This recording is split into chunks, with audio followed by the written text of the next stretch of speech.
Hello, everyone, and welcome to Kindy Rockstars.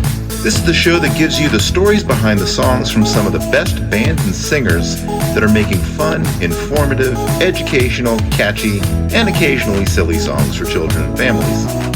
I'm your host, Patrick Adams, and each episode of Kindy Rockstars will feature an artist and a featured song. So let's get to this week's show.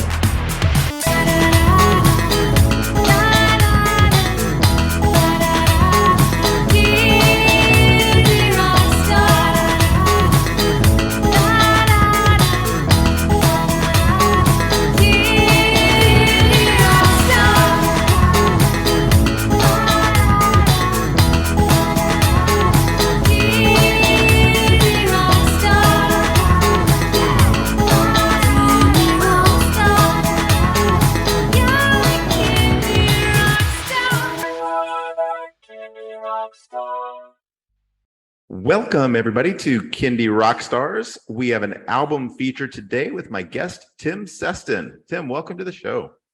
Hey, thanks. I really appreciate it. Good to meet you, Patrick. Yeah, likewise. All right, let everybody know about yourself, how you got into making Kindy music. Sure. So I was a science major in college, and I started teaching. Taught math and science sort of before I had children. And my wife is also a teacher, so we lived together at Concord Academy in Concord, Massachusetts. And like many other artists, when my oldest son was born, we were looking for what to do. And I decided that I'd be the stay-at-home dad. Sally would continue to teach. And I took care of Charlie. And in that first year that I was at home, he was a really good sleeper. So I had a lot of time, and I wrote a lot of stories. So I wrote a story that was called Chilly Little Charlie. And it was sort of modeled off this idea that there's a book called Silly Sally, and Sally's my wife. And so I said, all right, I got to do Chilly Charlie. And so Chilly Charlie goes to different places and tries to get to sleep. And so my first story, Chilly Little Charlie, was dressing up, adding pants, adding shirts, adding socks, adding a sweater, and finally saying, why don't you just give me pajamas? And I tried to pitch it to book publishers, and I wrote a few more Charlie stories. I wrote some Sophie and Ben stories. I wrote some other stories for family members, and nothing sort of stuck with publishers. But I realized, I have a little bit of an acting background, and I said I could just perform these. And so I started performing stories. And then pretty soon after, one of the preschools in town asked me if I played music. And I said, I play guitar in college. I'm not great, but I could, I know chords. I can sing some songs with kids. And so the Milldam Nursery School hired me to sing songs with them. And that was 17 years ago. And it just sort of put me on a path of changing my stories into songs and writing more songs and getting connected with other songwriters and community members. And I've been part of the Children's Music Network and part of the Kindy community for a while, and it just sort of, the rest was history. So the books that you wrote, were they full books or just stories? Oh, I sort of envisioned that they would be 32-page spreads. Gotcha. With artwork done by somebody who was much better than I. I pitched to Barefoot Books. I pitched to Candlewick Press. I looked for an agent. I sort of I took photographs of my first story, Chilly Charlie, and sort of laid it out, and I still have that, which is kind of fun.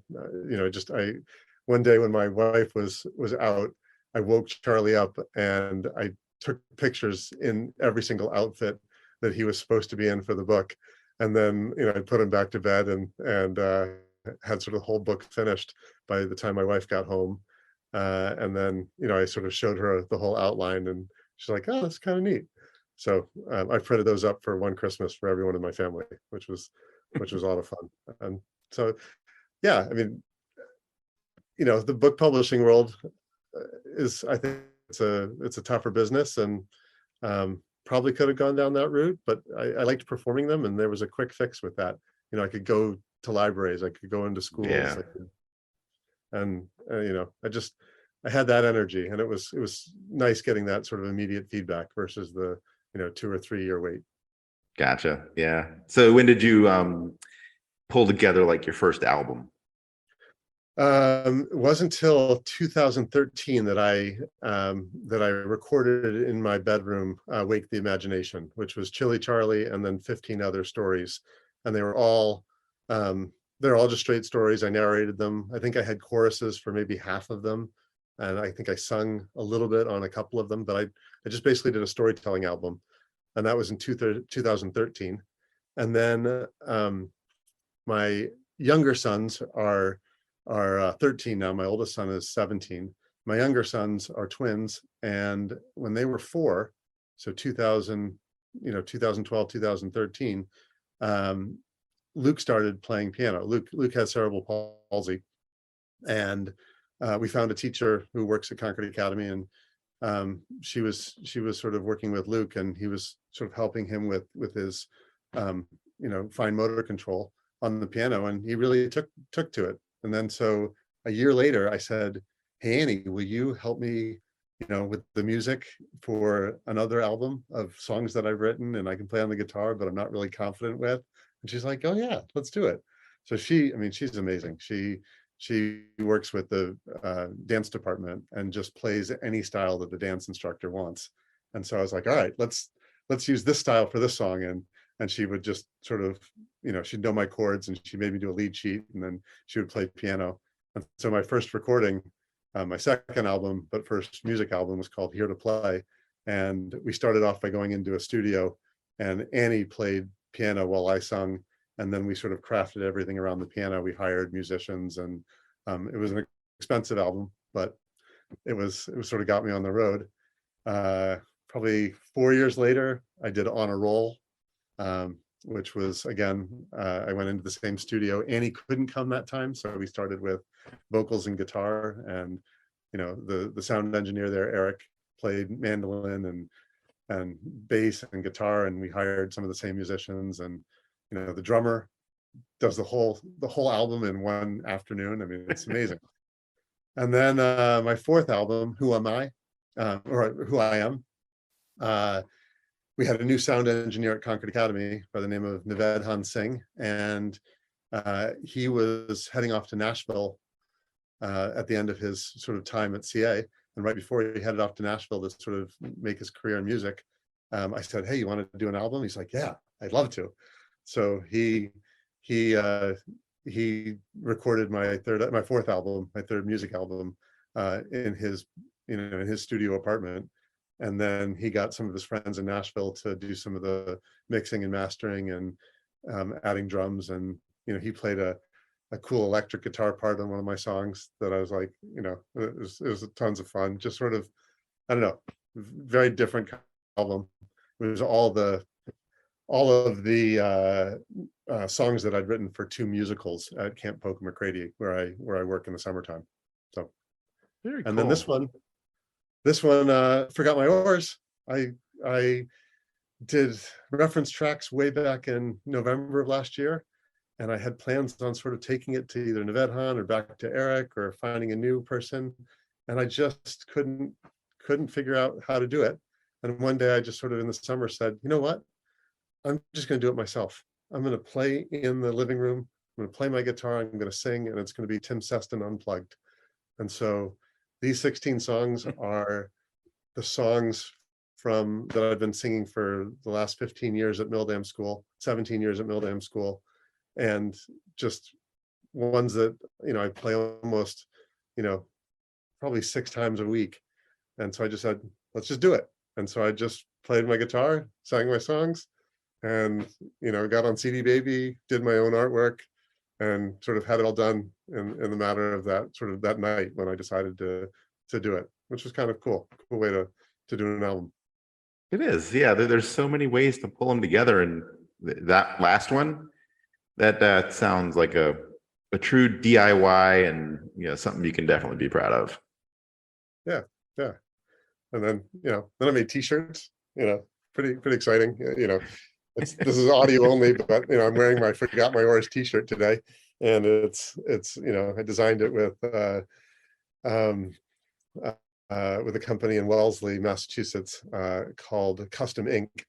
And And I went in and I had sort of a loose idea of what I wanted, and then we came up with this cool design using my logo, which is a person sort of jumping out of a book. And so we created this book with the 16 titles, and then I've got Forgot My Oars on the top, and then I've got 2 oars sort of behind the book. And now I'll take these to libraries.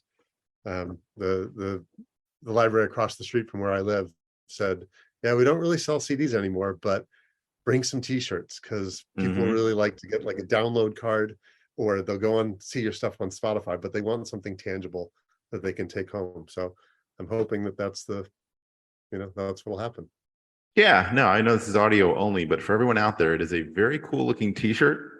I like it. It's got the book with the song titles. It's got a couple of oars, and then the Forgot My Oars album title.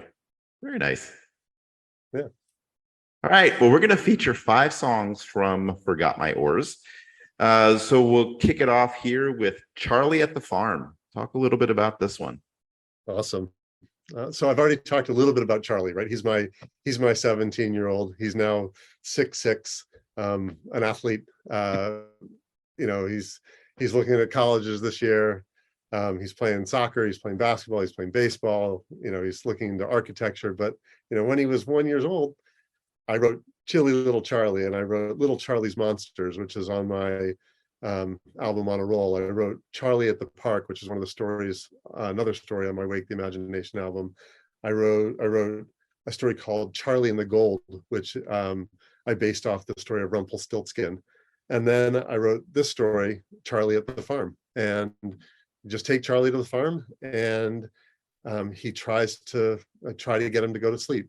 And so all the animal sounds, he's left there in his buggy by his folks to take a nap, and all the different animal sounds try to put him to sleep. And finally, the baa from the sheep and the periodic horse's neigh get him there, and he's there, and it's a lullaby.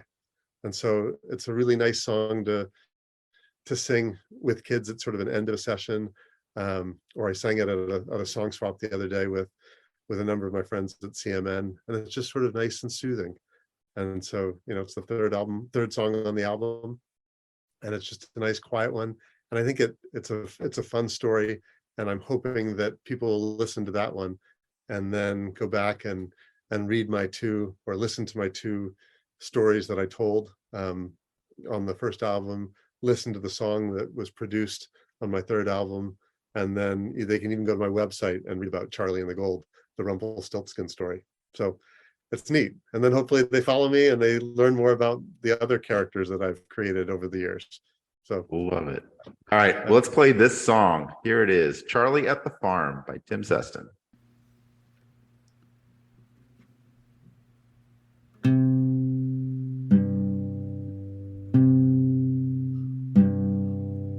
Little Charlie was surrounded by the sounds that nature made. He sat listening, quite astounded, in the shadows of the shade. He was left there in his buggy by his folks to take a nap. The air was still hot and muggy as he fiddled with his strap. Way up above, a squirrel gnawed on some acorns in the tree. Across the field, donkeys he hawed, too far off for him to see. The bullfrogs were croaking in rhythm to the cow's familiar moo. Without his parents with him, Charlie knew not what to do. So we focused on a chorus of pigs oinking in their pen, and he watched an old slow tortoise as it passed by Mother Hen. Then he heard a collie barking at a cat chasing a mouse, and an old Ford pickup parking in the driveway by the house. But on that farm there is a way with the baa from the sheep, and a periodic horse's neigh that will lull a child to sleep. And so did Charlie take his nap to the sounds that nature made. nestled snugly by his trap in the shadows of the shade. And that was Charlie at the Farm. All right, the next song we're going to talk about is Do You Like to Be Scared? So what prompted this song? Excellent. Well, thanks, Patrick. Do You Like to Be Scared is a Halloween song. And it's one that I've sung for years with my preschoolers. And I love to sort of sit with my guitar in the front of the classroom and, right around October and say, do you like to be scared? Well, I hope that you do. So gather real close, because I'm gonna say, when the kids are all there waiting, and then they go, ooh, and it's just, and then all the verses are just, it's kind of like a zipper song. You zip in all the different characters that you want, and you ask questions, and they try to guess what the character is. And so over the years, I created a number of different verses.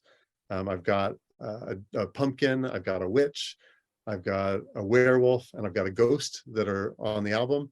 But I've also done a vampire. I've done a goblin. So it's just, a spider, like all the different characters that you can possibly think of. And you can just sort of, build the song around. And the sort of tagline is that if you say a ghost, well, there's no fooling you. If you say a witch, well, I think that you're right. Or if you say a pumpkin, well, so it's a very formulaic kind of song. And it allows you to keep writing. It allows the kids to keep staying engaged. And then you play them year after year and just go back to the same old verses. And over time, it just sort of, the 4 that I put on the album are the ones that have stuck over time. So awesome. And seeing as how this episode is going to be out before Halloween, for everybody out there listening, add this song to your Halloween playlists. Here it is, Do You Like to Be Scared by Tim Seston.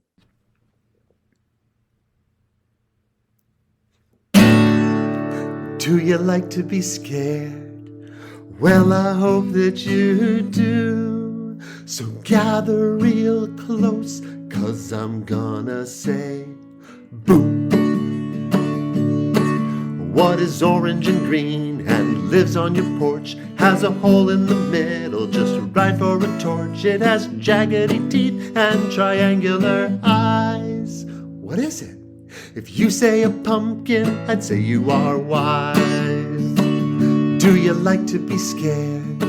Well, I hope that you do. So gather real close, 'cause I'm gonna say, boo. What is black as the night with a scary green face? And she rides on a broomstick all over the place. Her cackling will boil the blood in your veins. If you say a witch, well, I say you got brains. Do you like to be scared?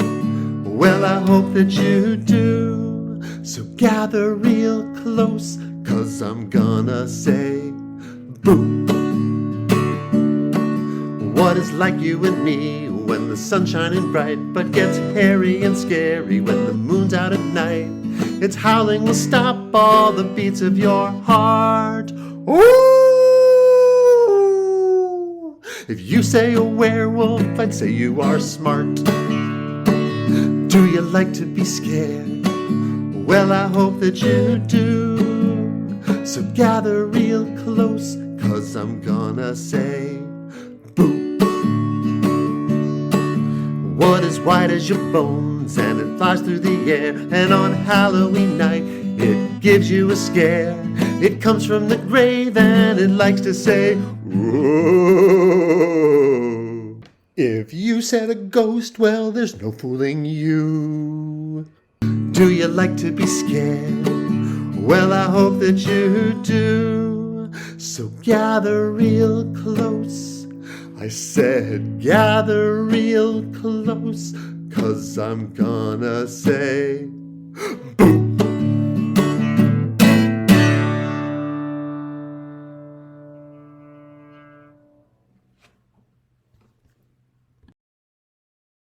And that was Do You Like to Be Scared? All right, 5 Pancakes is the next song. Excellent. So 5 Pancakes, do you like to be scared, was something that I wrote with my preschoolers in mind. I knew that they liked counting songs. I've done lots of counting songs. I try every season to do something. I think the standard one that I play a lot is Five Little Ducks Come Out to Play Over the Hills and Far Away. But one winter I said, you know what would be really fun? To take a counting song and try to make as many different kinds of tunes with that counting song as I could. So I don't remember what the particular song I was singing, but my son and my friend Jose, it's on a YouTube video. You can sort of watch what I was doing with the song. But I just tried lots of different melodies, and so I was at one point I said I want a winner song. So 5 Pancakes was this idea that you're going to have 5 pancakes and you're going to eat them, and then you're going to grab your coat and then you're going to go out the door, and then you're going to have 4 pancakes and you're going to grab your hat, and then 3 pancakes and you're going to grab your gloves. And then I was like, oh, well, you can do this in the spring or in the fall with soccer or baseball. You can grab your cleats and you can grab your ball and you can grab your glove, or you can grab your shin guards or whatever. And so it's, you're getting fueled up for whatever event that you're going to go do. And then I brought it to preschool, and then it was like, oh, this is really fun. And then right before you get to one, sort of later on, I added this whole verse about, well, you're going to eat, you're going to have, more than just pancakes. You're going to have, yogurt and a fruit cup and bacon and all this other stuff. And you're going to be so full that, well, you're going to get out the door, but, you can't eat anything more. So very simple song. Again, meant for sort of the 3 to 5-year-old crowd. Have a ton of fun with it in the classroom. Sometimes the kids lie on the ground and they pretend they're the pancakes, and I'll sort of flip them over and then pretend that I'm going to eat them, and they go back to their bench. That's a good laugh. And there's a part in it where you say, but wait, and they just love that, like, freeze part of a song. I think lots of artists have had success with the move around and then stop, pause. It's the anticipation of what's coming next. Well, I've met very few 3 to 5-year-olds who don't like pancakes. There are a lot of pancake songs out there. Yeah, right. Those and dinosaurs. Those are popular topics. All right, let's check this song as well. Yeah. So. All right, let's play this one. Here it is, 5 Pancakes by Tim Seston.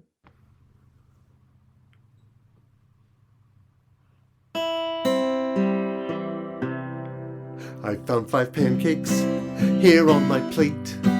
I'll eat just one, I might be late. I'll grab my coat, run out the door.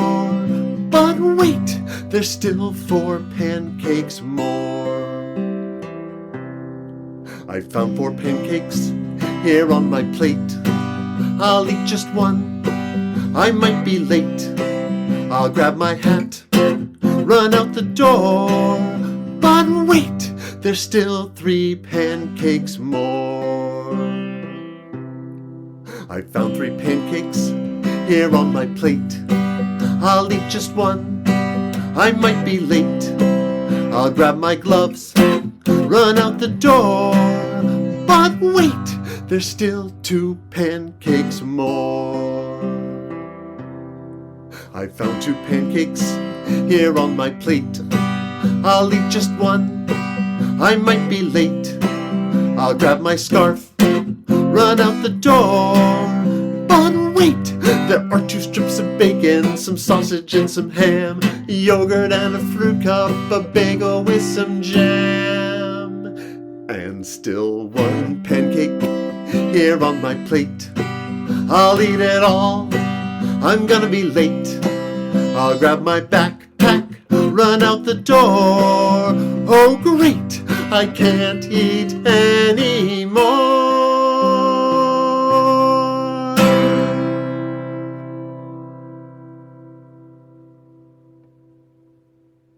Right, that was 5 Pancakes. All right, up next is the title of the album, Forgot My Oars. Tell us about this one. All right, so Forgot My Oars is the last song that I wrote for the album. Actually, was looking for sort of what is going to tie it together. How can I make a catchy title? How am I going to sort of build the artwork and the framework around it? And so I thought about the place that we go in Maine every summer, which is a place called Mountain Pond. And it is, this idea that here at the lake, it doesn't matter if you have your oars, it doesn't matter what you have, you're with family and life is good, right? And I think that's true for anybody, whatever vacation they go on. Doesn't really matter what you bring with you. You're with your family, you're in sort of a unique place, and you just sort of enjoy that time. So Forgot My Oars sort of has that feel to it. And this whole album is a family album. On the inside cover of my album is a picture of Charlie, Luke, and Owen and myself in a kayak on one side, and then my wife and 3 boys and all of us on top of the cliff making really silly faces. And then the cover art is a picture taken from our dock at sunset that I changed the colors with. And Forgot My Oars as a song really came out of the idea of row, row, row your boat. I was singing row, row, row your boat gently down the stream. I forgot my pair of oars. I guess I'll have to scream. And then gently down the lake, I forgot my pair of oars. I'll have to use, and I would like bring in a rake. And you can't see the rake on the screen, but it's an audio anyway. And so, when I perform this one on Zoom, I've got different backgrounds. I've got the different lake. At the sea, we use a branch of a tree. On the river, we use a tiny little sliver, row really, really fast. At the mucky pond, we use the magic wand. Again, like do you like to be scared? I'll go anywhere in my boat.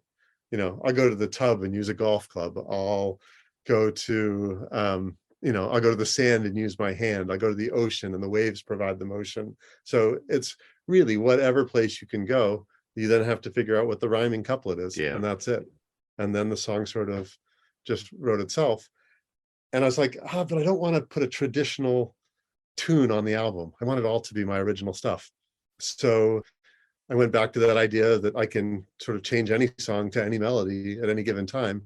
And I rewrote it a little bit, and I came up with a melody that you'll hear today. And you can no longer, I think, even see the structure of the original song, Row, Row, Row Your Boat, except for the fact that we're in a boat. That's sort of the only thing that is still there. Everything else got changed along the way. So it became the title track. It's the 9th track on the album, and it's sort of inspired all the artwork. Excellent. All right. Well, we'll check this one out now. Here it is, Forgot My Oars by Tim Seston.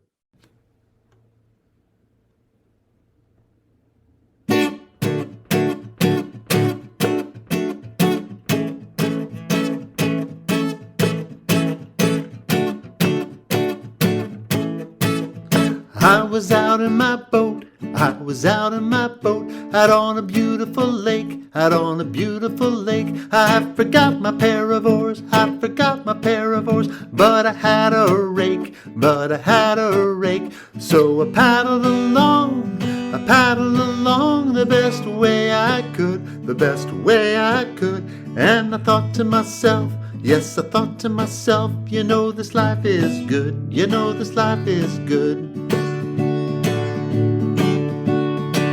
I was out on a boat, out on a rolling sea, I forgot my pair of oars, but had the branch of a tree, so I slowed way down, the only way that I could,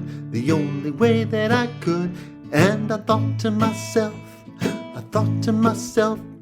this life is good, this life is good. I was out on my boat, out on a raging river, I forgot my pair of oars, but had a tiny little sliver, so I tried to go fast, with my sliver of wood, and I thought to myself, this life is good, this life is good.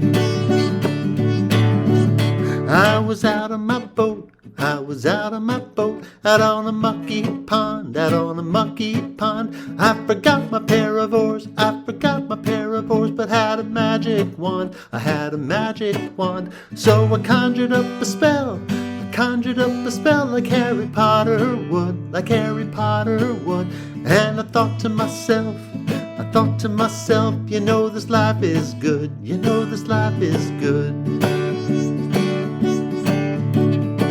I was out on my boat, I was out on my boat, out on a winding stream, out on a winding stream. I forgot my pair of oars, I forgot my pair of oars, but I think it was a dream, but I think it was a dream. So I floated along, it was all that I could, it was all that I could. And I thought to myself, yes, I thought to myself, you know this life is good, you know this life is good.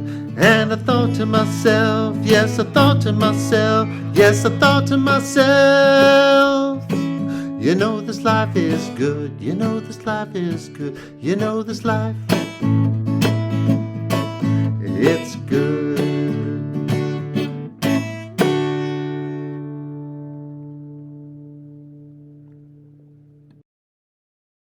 And that was Forgot My Oars. All right. The last one we're going to talk about is called One That Got Away. Tell us a little bit about this one. All right. So I think we're going full cycle. We started off today talking about Chilly Little Charlie. And I think One That Got Away was probably the fourth or fifth story I wrote. And I was sitting on up in Maine in our cabin and thinking about all the fish that were down at the dock, and you know, could I tell a story from the perspective of an animal? I'd done a lot of stories about children, and so I said sure, and I decided to name my little fish Sal. And so I've got my little fish here on the screen, which you know, we're audio, so it's not there, but down on the dock. And then Betsy is my mother-in-law's name, and another fish is called Little Timmy, which is, you know, of course, my name. And this story sort of came about that, you know, what would happen? What are you thinking about when the fish gets caught by a little boy? And how, you know, is he scared? Is she scared? Is she going to get away? You know, sort of, what is there a moral lesson to it? And as I was writing the story, I came across, I said, you know, I'm gonna try to turn this one into a song, and I'm gonna see what kind of hook I can get. And so the hook was all the little fish go splish splash splish as they hear the story unfold. A warning with this water myth helps the little fishies grow old. And then I just kept telling the story, and I kept going back to the chorus and kept going back to the story. And at the end, when I tell this story or I sing this song with kids in shows or whatever, I'll always ask them, you know, what was that silver thing that came down? And, you know, I get all kinds of answers. And finally they'll say, it's a hook. And you'll say, oh, if you're a fish, should you eat a hook? And they're like, no, you'd never do that. So it's just, I don't know, it was really, really quite fun. I always meant it to be on earlier albums, and it never quite fit for very different reasons. I do all kinds of backstories on my website, and so I outlined sort of all the reasons that One Got Away didn't make any of my other 4 albums. And finally I said, all right, I wrote it at my place in Maine. The album cover is my place in Maine. The rock that is in my album cover is the rock off my dock, and I named it Signature Rock in the song. And so I said, it's got to go on this one. And sure enough, I was able to play it and had fun. Awesome. All right. Well, let's play it here. One That Got Away by Tim Seston.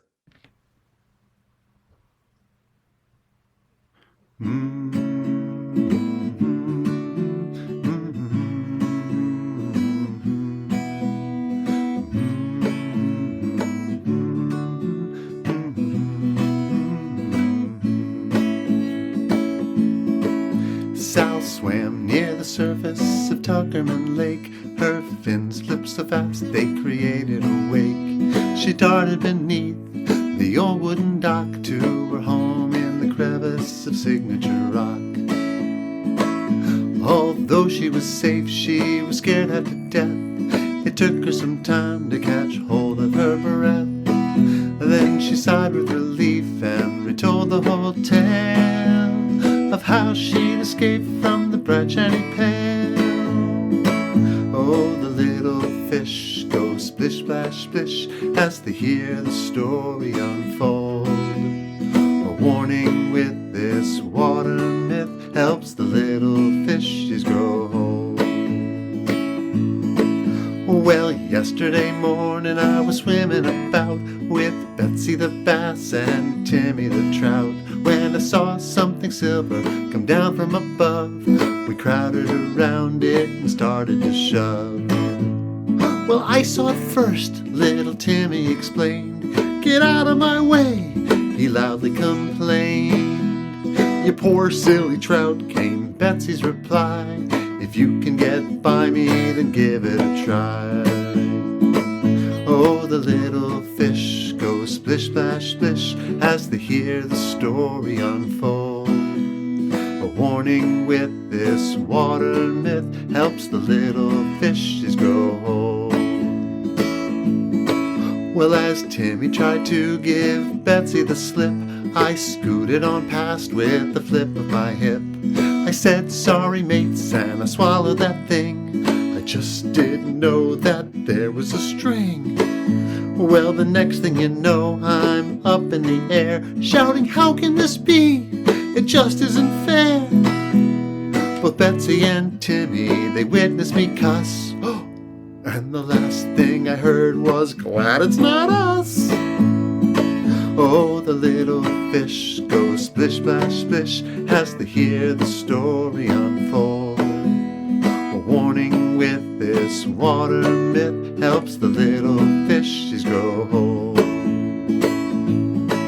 Well, all of a sudden I'm caught in a net by a 3-year-old boy who thinks I'm his pet. His mom cuts the string as the boy held me tight. You better believe I was shaken with fright.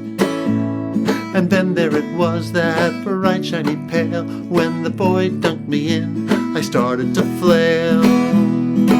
Well, it startled the boy and he pulled back his hand, knocking that bright shiny pail in the sand. Oh, the little fish go splish, splash, splish as they hear the story unfold. A warning with this water myth helps the little fishes grow whole. Well, out came the water and then of course me. One moment I'm caught and the next I'm free. What did I do? Well, you make no mistake, I wasted no time getting back to the lake.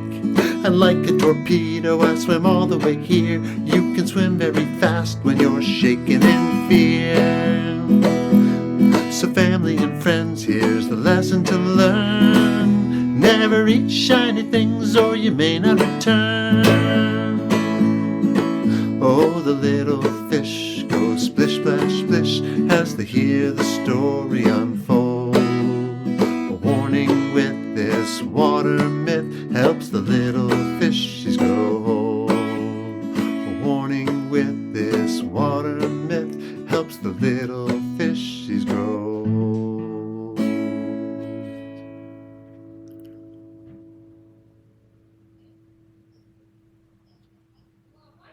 And that was One That Got Away, and that wraps up our song feature for the album Forgot My Oars.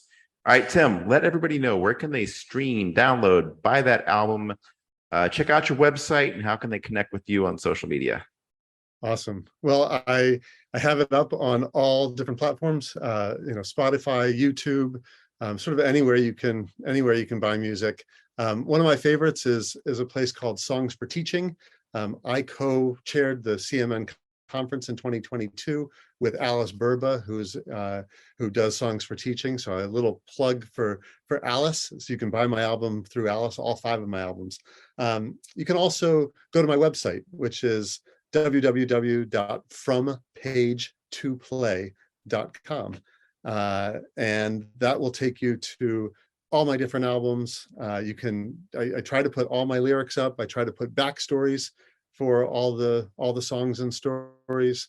I've got probably another 50, 60 stories and songs that have yet to be recorded that I'll keep working on. I've got 5 musicals that I've written for people at camp, that I'm still playing around with. So I'm always writing, always trying to create. And then I've got a YouTube channel as well.